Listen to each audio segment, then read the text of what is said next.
ஒரு tumbler rice ஊற வச்சுருக்கோம், இட்லி ரைஸு. அதுக்கு 1/4 டம்ளர் தான் உளுந்து ஊற வச்சுருக்கோம். ஊற வச்சு ரொம்ப நேரம் ஊறி இப்போ எடுத்து அரைக்க போகிறோம். பாருங்க, போட்டுவிட்டு ஒரு ஓட்டு ஓட்டியிருக்கேன். திரும்ப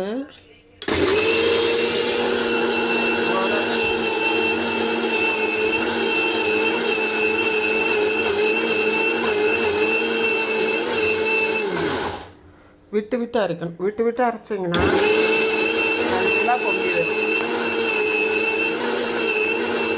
அதுக்கு பிறகு ரைஸை போட்டு அரைக்கணும். இதை எடுத்து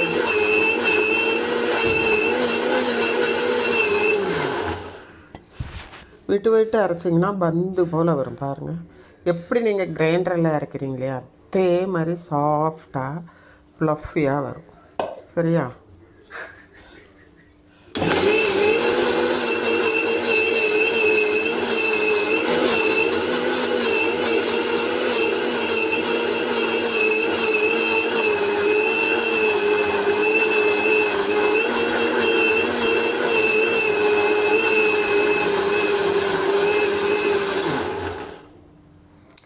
இப்போ உளுந்து அரைச்சே முடிச்சாச்சு. இவ்வளோ தான். பாருங்கள் எவ்வளோ ப்ளஃபியாக வந்திருக்குது. அவ்வளோதான், நல்லா நைஸாக வந்திருக்கு. அடுத்து ரைஸ் போடணும்.